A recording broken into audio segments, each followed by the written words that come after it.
The first question came during a job interview. Where do you see yourself in 10 years? The young man smiled politely. I just want to be happy. The interviewer nodded with approval. It sounded like the perfect answer. Years later, someone asked him why he wanted a promotion. To be happier. Why buy a bigger apartment? To be happier. Why work harder? To be happier. Why travel more? To be happier. It seemed every important decision pointed toward the same destination. Happiness. The word appeared everywhere. Books promised it. Podcasts explained it. Advertisements sold it. Social media displayed endless images of people who seemed to have already found it. Smiling faces, perfect vacations, beautiful homes, dream careers. Everyone appeared to be living the life he was still trying to reach. So he kept chasing. A better salary, a newer car, a more exciting weekend. Each achievement brought a brief rush of excitement. A few days later, life quietly returned to normal. Then another goal appeared, another purchase, another destination, another promise that happiness was just one step away. One evening, after receiving the promotion he had worked toward for nearly 3 years, his friends organized a celebration. They laughed, raised their glasses, congratulated him. You finally made it, one of them said. For a moment, he believed it. Later that night, he returned home alone. He placed the promotion letter on the kitchen table, sat down, looked around his apartment. Everything was exactly as he had imagined it years before. The better job, the higher salary, the nicer furniture, the expensive coffee machine he once believed successful people owned. Yet an uncomfortable question quietly appeared. Why doesn't this feel like enough? He pushed the thought away. Perhaps he simply needed another goal. The following months became even busier. He joined a gym, started investing, booked an expensive vacation, bought clothes he had once considered far beyond his budget. People complimented him. You look happier. He smiled. I am.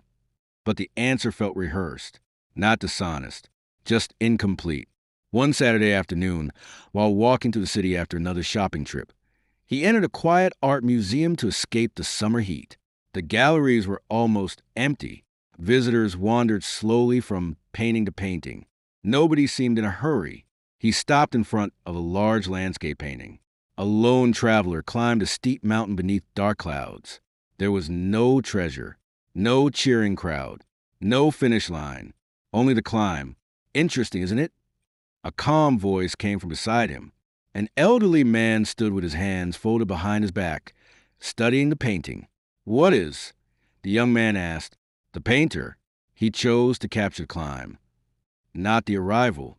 The young man looked at the canvas again. I suppose reaching the top is the important part. The old man gently shook his head. Is it? The question lingered. The young man hesitated. Isn't that why people climb mountains? The old man smiled.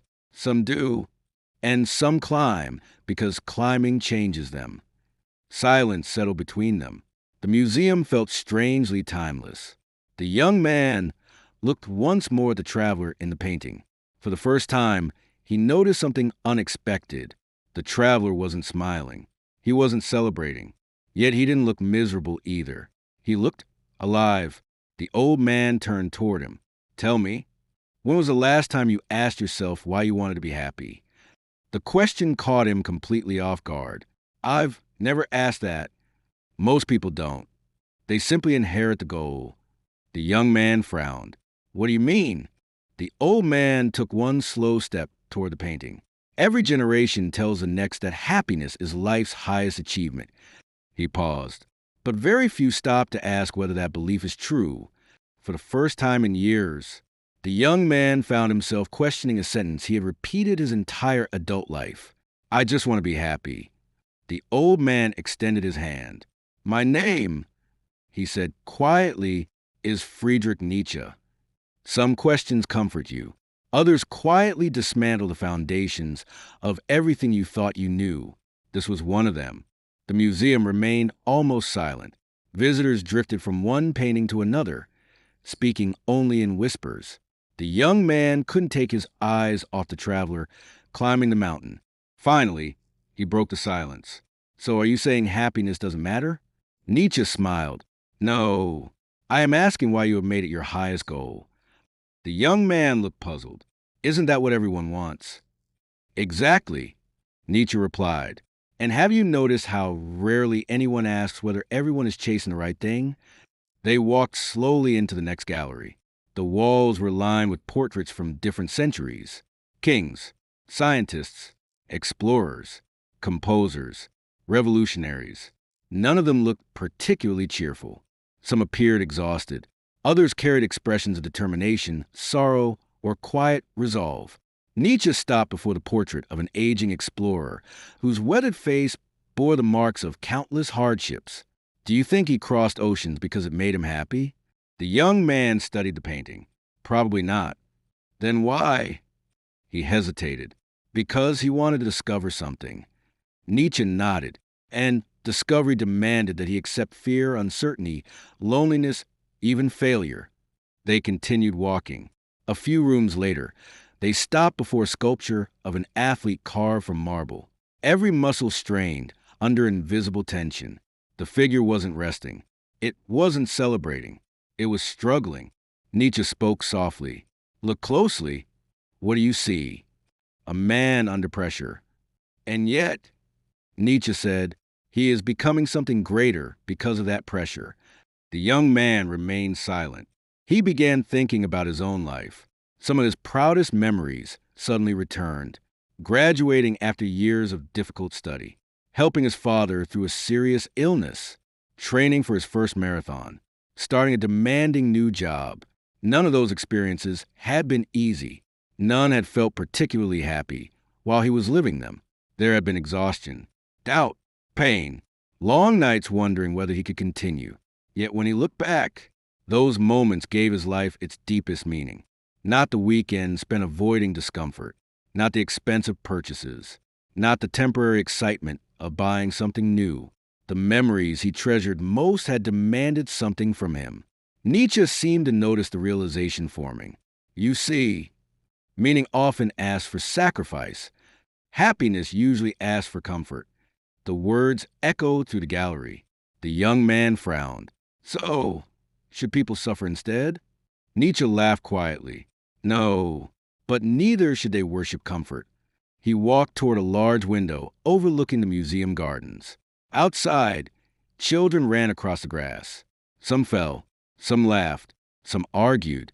Then they stood up and kept playing. Watch them. The young man smiled. They're happy. For now, Nietzsche replied. But notice something else. They are not chasing happiness.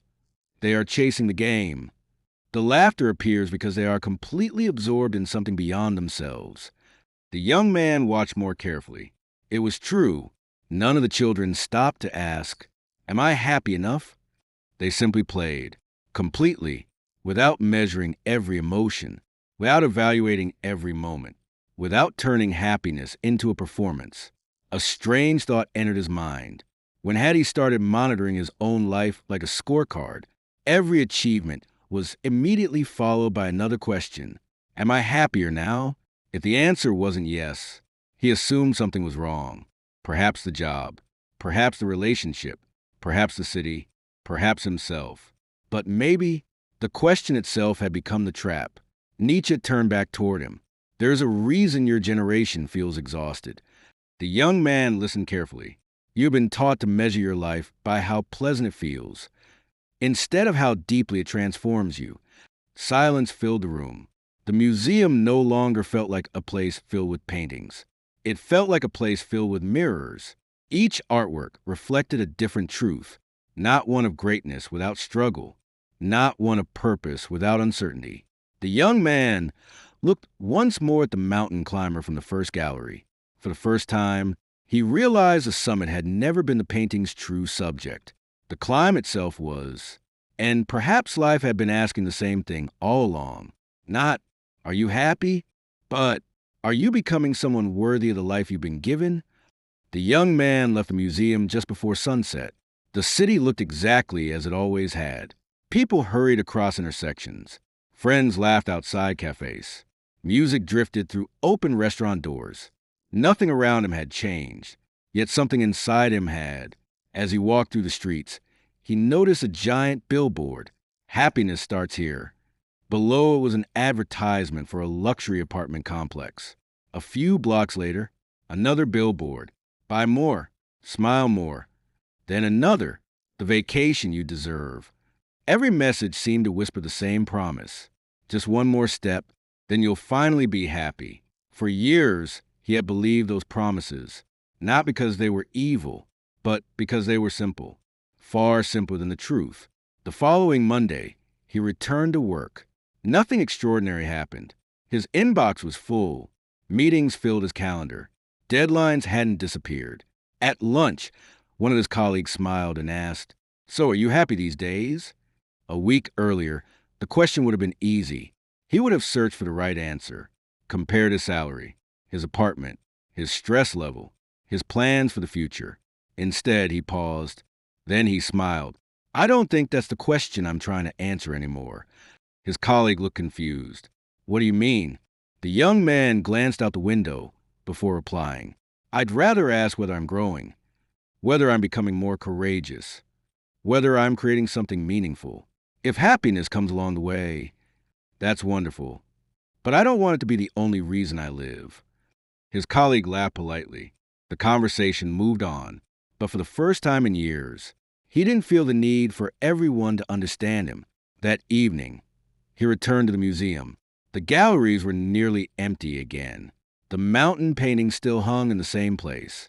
The traveler was still climbing, still surrounded by dark clouds, still far from the summit. Nietzsche stood quietly before the painting. Without turning around, he spoke. "So, what do you see now?" The young man looked at the canvas for a long time.